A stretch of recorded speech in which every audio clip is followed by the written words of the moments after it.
Selamat pagi teman-teman. Sekarang jam 7.49 di hari Minggu 22 Juni 2025. Saya mau ke Al-Karim ke kajiannya Om Bagus. Jadi teman-teman semua, saya kenapa dalam rencana saya kalau saya jadi presiden di masa depan di Indonesia ini, bidang pendidikan itu akan saya bikin Kemenko sendiri dan diperbaiki. Karena gini teman-teman, membangun pendidikan di Indonesia itu tidak cukup hanya dengan sekedar gonta-ganti kurikulum, gonta-ganti sistem dan seterusnya. Kalau buat saya gini, saya punya ide sebenarnya, tapi yang harus diperhatikan itu adalah satu, budaya pendidikan kita harus dibenerin total. Karena budaya pendidikan kita nih ibaratnya hanya budaya pendidikan satu arah, unidirectional education, bukan multidirectional education. Kalau di kampung saya di UK itu multidirectional education, ada tanya jawab, ada dialog, ada diskusi, bahkan ada perdebatan, tapi dalam koridor akademik di ruang kelas. Nah ini saya belas ayah tiri saya dengan mengatakan gak usah nanya yang aneh-aneh katanya. Ini kan lucu. Namanya kita belajar, kalau kita nggak tahu, nanya. Itulah gobloknya beliau. Kalau nggak tahu, nanya. Bukan berarti kalau kita nggak tahu, terus kita nau-nau kalau bahasa ya mama saya. Itulah gobloknya ayah saya. Makanya kenapa nggak menerusin karirnya sebagai peneliti, malah masuk jadi ASN. ASN itu kotor teman-teman.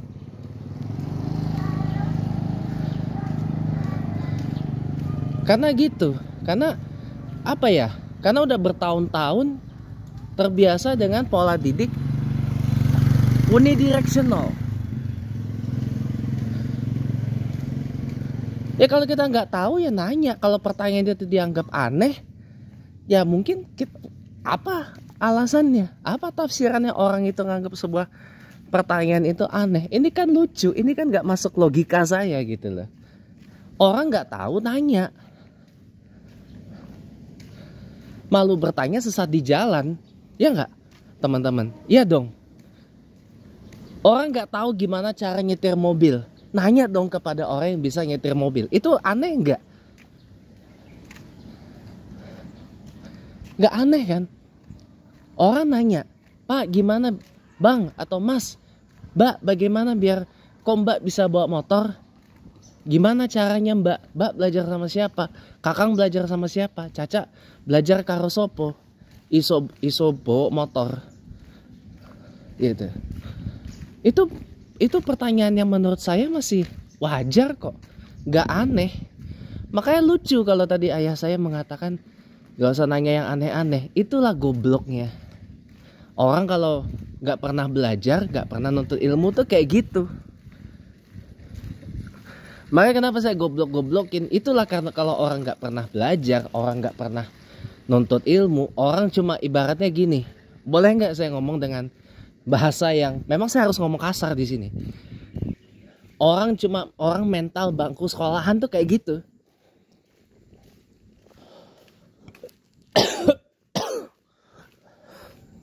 Belajarnya cuma di sekolah, cuma di universitas.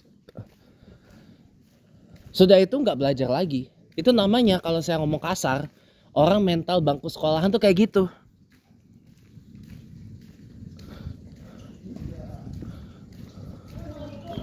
Ya, coba sekarang saya tanya.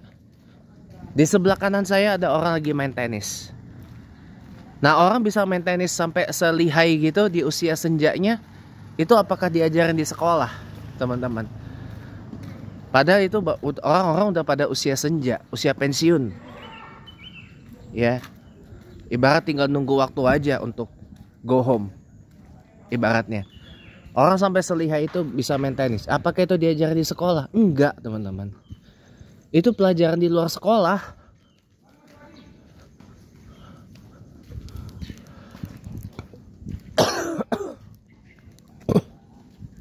Orang bisa trekking, menaklukkan medan-medan berat. Contoh misalkan ke daerah Baduy sana di Banten. Atau orang bisa hiking, naik gunung. Naik gunung, dimulai dari yang sederhana dulu. Gunung gede di sana tuh, di Cipanas, Jabar. Saya kasih tahu Anda. Ya. Itu gimana cara hiking tuh diajarin nggak di sekolah? Gimana cara trekking tuh diajarin nggak di sekolah? Nggak diajarin.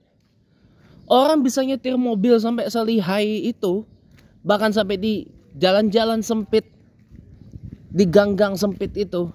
Gimana caranya bisa nyetir mobil sampai selihai itu, semahir itu, bahkan di gang-gang sempit aja di gaspol. Ya. Itu diajarin nggak di sekolah? Nggak diajarin.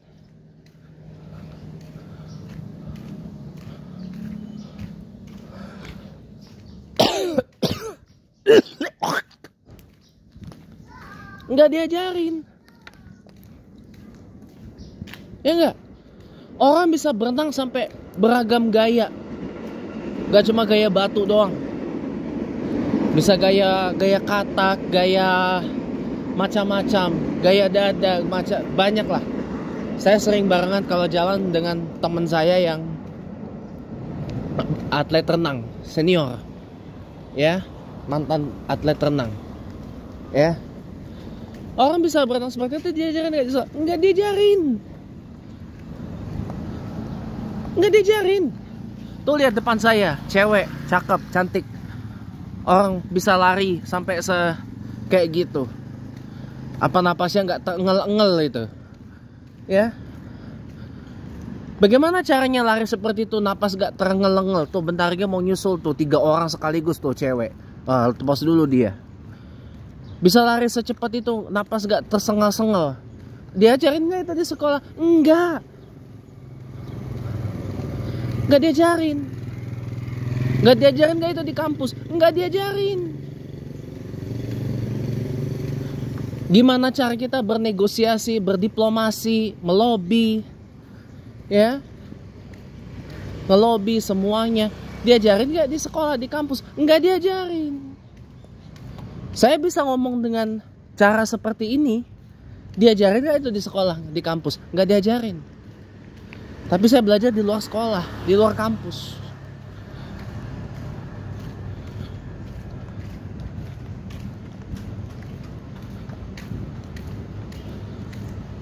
Kalau nggak tahu nanya. Jangan terbiasa dengan. Nah itu makanya kenapa saya katakan budaya pendidikan kita harus dirubah.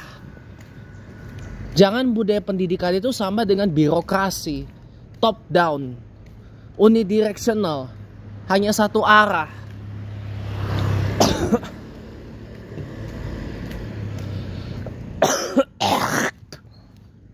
Kita di sekolah dan di universitas itu cuma jadi seperti kayak pekerja pabrik. Tuh pekerja pabrik gak teman-teman? Ya kayak gitu. Datang, kerja, duduk, kasih tugas, ada bel dan seterusnya, ada ujian, ada asesmen dan seterusnya. Selebihnya cuma itu doang. Sisanya udah. Coba begitu. Itukah pendidikan?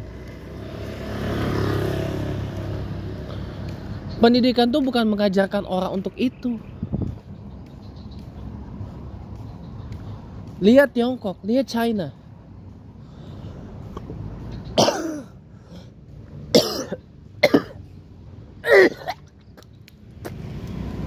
Mengapa?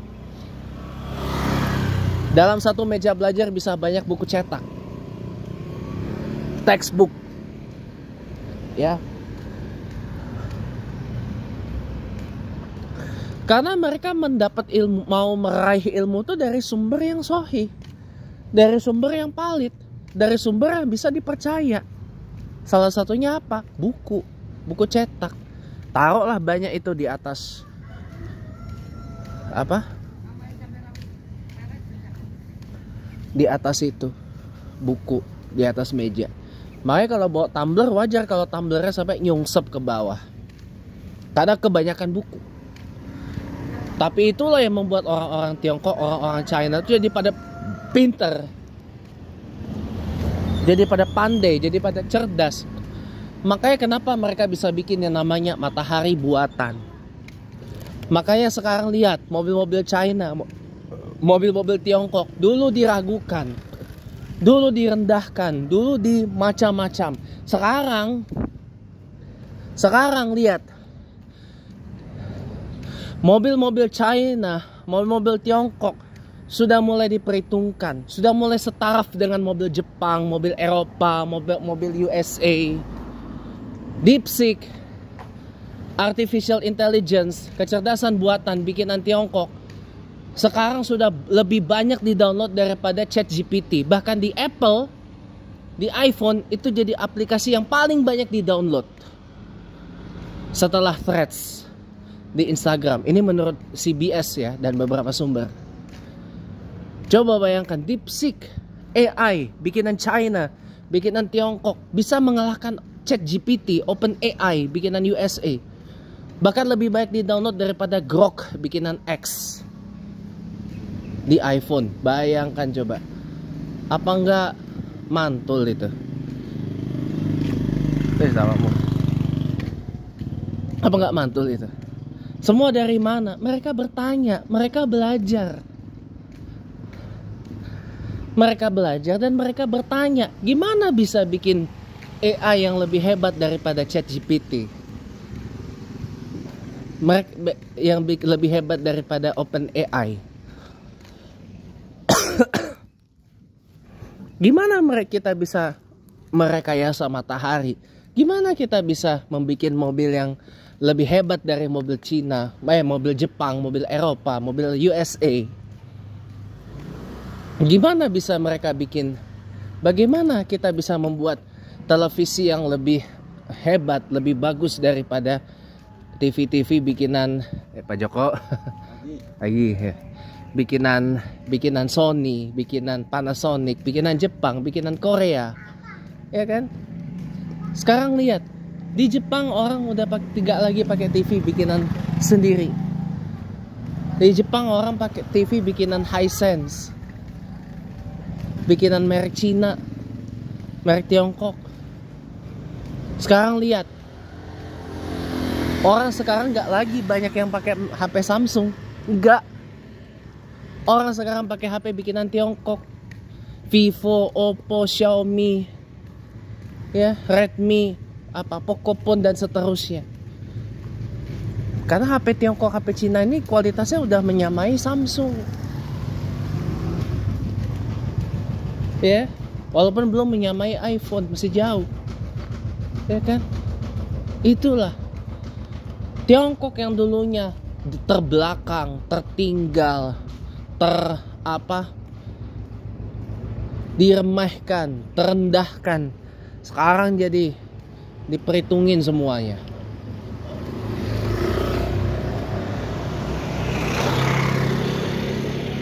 Karena apa? Karena mereka mau belajar. Karena mereka mau bertanya.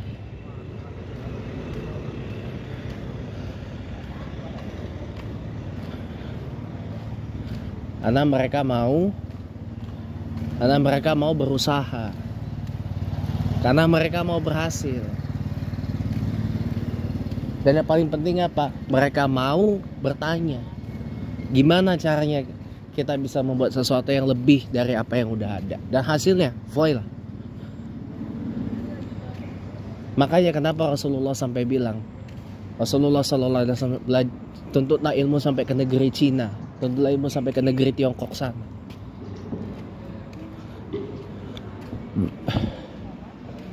Sekarang lihat,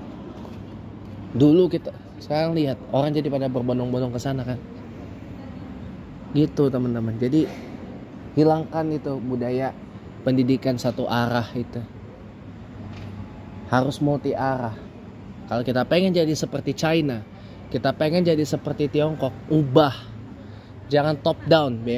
Budaya pendidikan itu jangan top down, jangan unidirectional, tapi multidirectional, multi arah.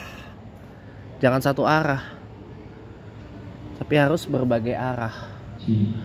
Gitu. Ya, baik demikian, terima kasih. Semoga harinya menyenangkan. Hiduplah Indonesia Raya.